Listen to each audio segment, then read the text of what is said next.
Hi guys, welcome back to the Welsh Political Explainers YouTube channel. So my name is Lewis. I'm currently a final fourth year university student studying politics at Cardiff University. So I started the channel because I noticed that there wasn't really a lot of online content sort of discussing Welsh politics, and I sort of wanted to change that. So I made the channel as a way to sort of bring more people into Welsh politics and sort of explain what I've sort of spent the last 4 years studying. To sort of bring more people into Welsh politics. It's something that I feel quite passionately about, and obviously it's something that I can, sort of do with my degree then. So in the previous video, we got right up until the 1997 devolution referendum. So in this video, I wanted to cover how devolution in Wales has changed since 1999, how the process of change sort of happened, and each sort of individual change that sort of brought us where we are today. You would have thought that devolution hadn't changed that much after 1997, which was only sort of a relatively short time ago, but it's actually now completely different. Devolution in Wales is totally different to the one that was originally planned in 1997 and that was eventually introduced in 1999 after the first National Assembly for Wales election. So in this video, I wanted to take a look at how devolution has changed since 1997. So initially, after the 1997 referendum, the first Government of Wales Act was passed by the UK Parliament in 1988. So this created the National Assembly of Wales for the first time and granted Wales self-government for the first time in hundreds of years. So in principle, the Assembly had the ability to act autonomously in devolved areas such as education and healthcare. But in practice, the Assembly was unable to pass primary laws. They had to have the consent and strict oversight from the UK Parliament in Westminster in order to be able to pass laws in devolved areas, so for example healthcare or education. So this meant that in reality legislation was still effectively decided upon by the UK government based at Westminster. This meant that although in principle the Assembly did have the autonomy or the ability to be able to set devolved laws in devolved policy areas, I think it was 20 initially, it in practice meant that legislation that the Assembly could pass was still effectively decided upon by ministers at Westminster, because the 1998 Government of Wales Act didn't give a large amount of autonomy to devolved policymakers in Wales. So an initial sort of strange feature of the first iteration of devolution in Wales was that the National Assembly for Wales, after it was first established in 1999, it was established as what's called a body corporate, which essentially meant that it was sort of the way that the Assembly operated was quite strange. So the Assembly didn't have, as we mentioned previously, now we have an executive branch in the form of the Welsh Government, but initially sort of the Assembly didn't have an executive branch. So instead of having an executive like we have now, the Assembly was run by sort of a committee comprised of members voted for by the members contained within this Assembly from different political parties. So this effectively meant that the executive branch of government was effectively also contained within the legislature. So this made decision making almost impossible, really, because it was very difficult to find consensus between the different sort of members of the committee that would have comprised what would have effectively been the executive branch of government. But in addition, as we previously mentioned, the first iteration of devolution in Wales wasn't what we would call a reserved matters model of devolution, which meant that all sort of amendments to existing laws or new proposals for laws that would be passed in devolved areas, obviously as previously mentioned, would have had to be approved by the UK government in Westminster. So this meant that in addition to making it, it was almost impossible to find consensus between the different members of the committee. When the committee members could actually agree on something in a policy area, they also had to find agreement from the UK government in Westminster. So this effectively meant that finding sort of the passing laws was basically impossible, because finding a consensus on anything between all those sort of different actors was almost impossible. So this made the first iteration of devolution in Wales highly problematic. And due to the complexities of the first iteration of devolution in Wales, a commission was established by First Minister Rhodri Morgan in 2002. The Commission was tasked with looking at a number of different things. So these included looking at how devolution in Wales currently operated, how the population of Wales was currently governed given the new arrangements created following the 1997 referendum, and how the electoral system that was used for elections to the newly created National Assembly for Wales. So the Commission was it was chaired by Ivor Richard from the House of Lords. It was comprised of different commissioners from the other various political parties contained within the Assembly, and it published its findings, or a set of recommendations, in 2004. So these recommended the proper separation of the legislature from the executive branch from the legislature. So this meant the replacing of the previous committee system with kind of a much more sort of familiar system to what we have now. So this meant sort of an effective creation of a Welsh government that was distinct and separate from the legislature, rather than the committee system, which had originally existed under the 1998 Government of Wales Act. It also recommended that the Assembly be able to pass laws without strict oversight and approval from the UK Parliament based at Westminster. And then additionally, it also made a recommendation that the electoral system for National Assembly elections be changed from the first past the post system, which was mainly used for National Assembly elections at the time, to the single transferable vote system, which is a form of proportional representation. After the Richard Commission published its recommendations in a report in 2004, the UK Labour government under Prime Minister Tony Blair responded by publishing a white paper, which is essentially a policy paper outlining what the UK government planned to do in response to the recommendations made by the Richard Commission, called the Better Governance for Wales. Better Governance for Wales. That was the name of the white paper. So essentially this outlined what the UK government planned to do. So it didn't embrace all of the recommendations made by the Richard Commission, but it did embrace some. So this included the implementation or the creation of a separate executive that was completely distinct and separate from the legislature.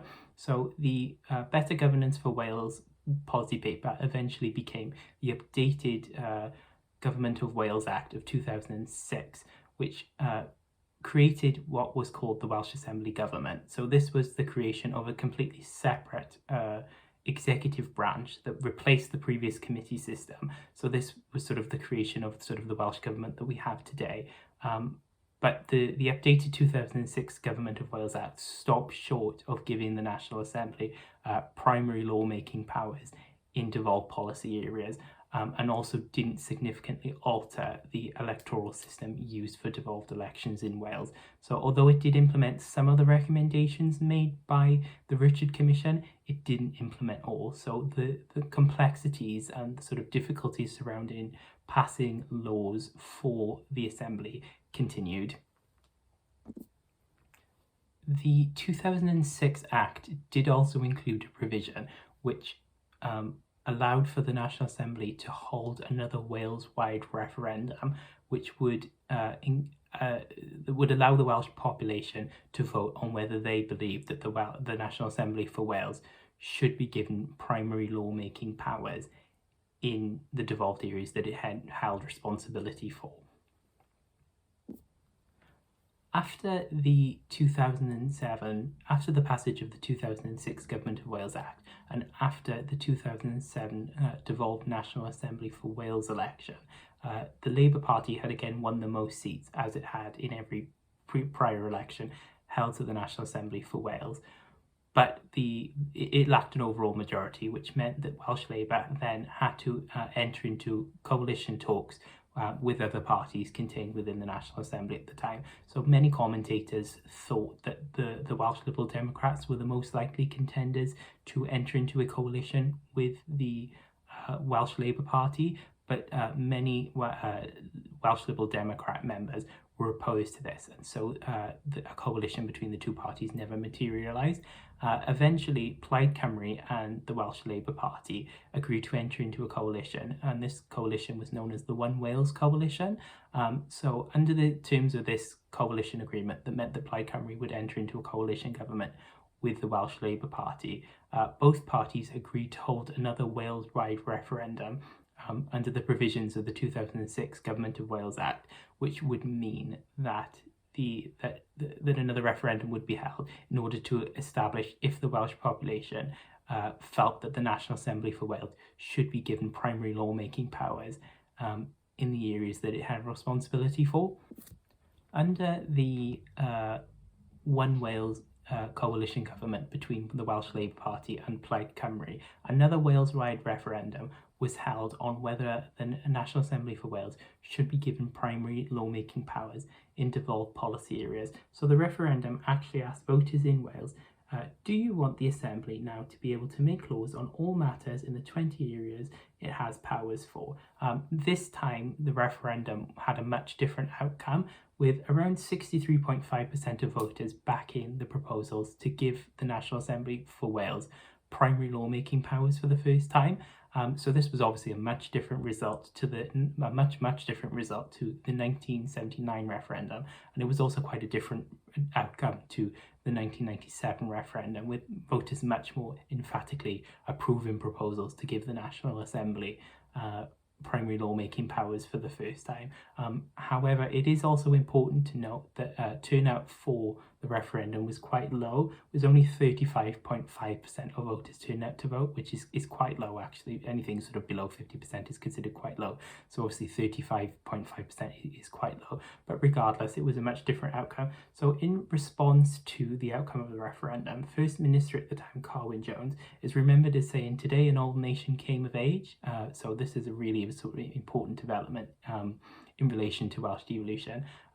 After the 2011 referendum, the Assembly was then given the ability to pass legislation to pass primary legislation without strict oversight from the Westminster government for the first time. So after the 2010 United Kingdom wide general election, the Labour Party, which had been in power until that point, was swept from power at Westminster and replaced with a coalition government between the Conservative Party and the Liberal Democrats. So this coalition government was quite keen to address many of the concerns that had been raised with the 2006 Government of Wales Act, and sort of may potentially implement some of the recommendations from the Richard Commission that weren't originally sort of implemented by what had previously been a Labour government. So the coalition government between the Conservatives and the Liberal Democrats, under their respective leaders, David Cameron and Nick Clegg, established another Royal Commission to examine two things. So this commission was led by Paul Silk, who was a senior clerk at the National Assembly for Wales, and who had also worked at the UK Parliament in the House of Commons for many years, several decades, I think. So this was called the Silk Commission. So the Silk Commission was given the purpose of examining two things. So the first was, the Commission was tasked with looking at the possible devolution of some fiscal, so this means monetary and economic levers or policies or actions, from Westminster to the Welsh Government for the first time. So initially, under the previous Labour administration at Westminster, no sort of fiscal policy had been devolved. So the Silk Commission was tasked with looking at how and whether or not this fiscal devolution should take place. And then secondly, the Silk Commission was also tasked with looking at reworking devolution in Wales and sort of constitutional arrangements in Wales in order to allow the National Assembly of Wales to better serve the people of Wales in response to some of the criticisms that had previously been lobbied at the institution and also at the 2006 Government of Wales Act. The Silk Commission published its sort of recommendations in two parts. So the first of its recommendations came in 2012, and these focused on the devolution of fiscal powers from the Westminster government to Cardiff.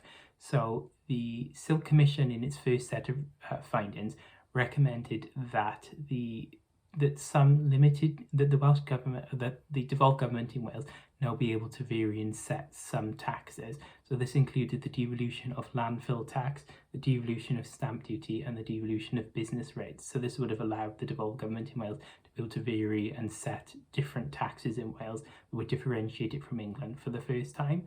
It would have also meant that the Welsh government was then responsible for being able to collect and generate a fourth of its total revenue. So previously, the Welsh government had been funded totally, the devolved government, but then obviously the what was the Welsh Assembly government at the time was funded totally by a block grant. So this is a sum of money transferred from the UK government to the devolved government in Wales. So the recommendations were then implemented by the new coalition, Liberal Democrat Conservative coalition government. This resulted in the passage of the Wales Act in 2014, which was again another updated act from the UK Parliament, and implemented many of the fiscal recommendations from the first set of findings from the Silk Commission. It also implemented some other changes. So this included changing the period in which devolved elections were held in Wales. So previously, devolved elections had been held to the National Assembly every 4 years, but now the Wales Act 2014 meant that devolved elections were now held every 5 years, which was in line with the UK Parliament. The second set of recommendations from the Silk Commission came in 2013, so these focused on possible reforms that could be made to the National Assembly for Wales in order to improve its efficiency, functionality, and to enable the devolved bodies in Wales to be able to better serve the people of Wales. So the findings recommended a number of things. So these included increasing the number of, so they were known at the time as members of the Assembly, so these were AMs. So this initially, as covered in the previous video, the number currently is still 60. The report, the Silk Commission recommended increasing the number to at least 80. It's also important to mention that the previous Richard Commission had also recommended that the number of AMs also be increased in 2004, but this was never implemented by the UK government. It also recommended the devolution of some elements of transport. So this included ports, responsibility for ports, devolving some aspects of the rail service, and then the setting of drink drive limits and speed limits in Wales also. The Silk Commission's second set of findings also recommended that youth criminal justice be devolved to Wales. Currently, England and Wales operated as a single legal jurisdiction, but the Commission recommended that some elements of youth justice be devolved to Wales. And then it also recommended that a further review on the devolution of the whole of criminal justice to the devolved administrations in Wales take place in another 10 years. So many of the second set of recommendations by the Silk Commission were agreed to by the UK coalition government in 2015 in what's called the St David's Agreement. Eventually, the second set of recommendations by the Silk Commission were implemented by the UK government through the 2017 Wales Act. So this was now passed and implemented by the UK government under Prime Minister Theresa May. So after the 2015 UK-wide general election, we'd moved away from a Liberal Democrat Conservative coalition government to a solely Conservative government. The Wales Act of 2017 it gave new powers to the Welsh Government and the National Assembly of Wales for the first time. So this included the ability to be able to independently change or set the mode of operation for the devolved institutions in Wales and their electoral system. So this meant that the National Assembly was able to change its own how its own elections worked, and also how the National Assembly itself operated. And it also included the devolution of new things in the area of transportation. So this meant devolving things such as ports, some elements of rail transport, and the setting of drink drive limits and speed limits that would differentiate Wales from England. More importantly, it also provided, so some of the previous fiscal recommendations, it also gave the Welsh Government the ability to be able to set and vary some taxes for the first time that would again differentiate Wales from England. And most importantly, it also allowed the National Assembly to be able to change its name for the first time. So this was obviously very important. It meant that, you know, should members of the devolved institutions in Wales want to change the name of the National Assembly, as it was called then, they would be able to. So it's important to mention that to be able to change the mode of operation under the Wales Act 2017, to be able to change the mode of operation for the National Assembly, to be able to change the National Assembly's name, and to be able to change its electoral system, 2/3 of, as they were called then, AMs, needed to vote in favour of the proposals, which was different to the previously sort of, to pass legislation you needed to be able to just have a majority in order to pass legislation. The 2017 Wales Act also moved the devolved administration in Wales away from it aligned Wales's devolution to Scotland and Northern Ireland. So Scotland and Northern Ireland had a devolution settlement that was known as a reserved matters model. So this effectively meant that the institutions in Scotland and Northern Ireland were able to pass laws without strict oversight from the UK government. The 2017 Wales Act also moved Wales to this model of devolution, which meant that the devolved institutions in Wales were then able to completely pass laws in devolved policy areas completely independent without oversight from the UK government.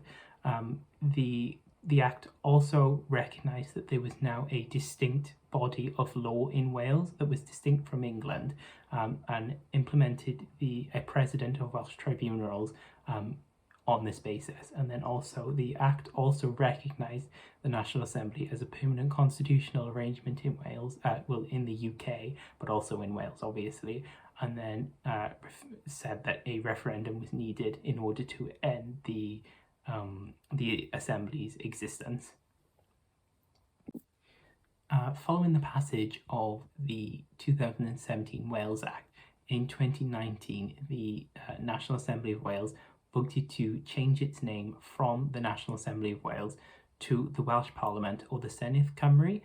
So this was obviously a very important change. Previously, many people had sort of, Plaid Cymru, for example, had criticised the devolution settlement that had been handed to Wales because they'd called for, in the previous video we talked about the Home Rule movement. The Home Rule movement had called for a Welsh Parliament, and many people felt that the National Assembly of Wales was not sort of what they had campaigned for many years. So the change to the Welsh Parliament, or the Senedd Cymru, was a really important change. So the change came into effect then in early 2020.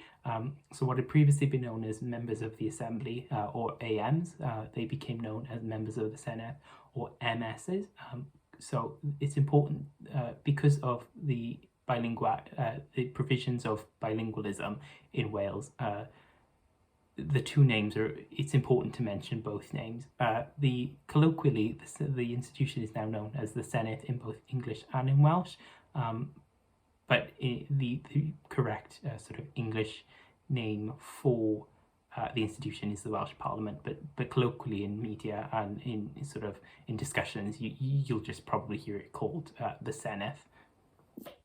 With the passage of the name change in early 2020 and the passage of the 2017 Wales Act, that effectively brings us up to where devolution currently is. So as Secretary of State for Wales, Warren Davies, once said, I think devolution is very much a process and not an event. Things continue to change and evolve in various different ways. So the COVID-19 pandemic, Brexit, and many other things continue to change how devolution operates on a day-to-day basis. Currently, there is another independent commission that's been established by the Welsh Government looking at the constitutional future of Wales. So this is chaired by Laura McAllister from Cardiff University. So that it's tasked with looking at, a number of different possible reforms that could be made to how devolution works in Wales. So this could, relate to the devolution of further powers from the UK government. It's also been confirmed that the Commission is also going to look at the possibility of Welsh independence. So that would be a quite exciting thing to know what the sort of the Commission is going to find on that basis. So I think devolution, looks now completely different to 1997. It looks completely different to how it started in 1999. So I think that, moving forward, it's definitely uncertain as to where devolution will go. So thank you very much for watching another video. Thank you for taking the time if you got it to this point. I appreciate it so much. Again, if you've got any criticism or feedback or ways that you think I could improve the videos for next time, please let me know. If you think I got anything wrong, also please let me know. I'm more than grateful for any criticism or any feedback. Let me know if you enjoyed the video. Share with another curious friend if they have any questions about how devolution in Wales has changed since 1999. The next video I'm planning to upload sort of in the next few days, in the next week or so, will be on the main political parties in Wales. So I'm hoping that that's going to be a bit of a shorter one, to be honest, because these first two have been quite long. So if you're interested in keeping up with the channel, give me a follow over on Twitter over at Welsh Explainers.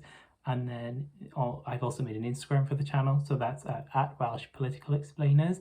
Thank you very much for making it to the end of the video.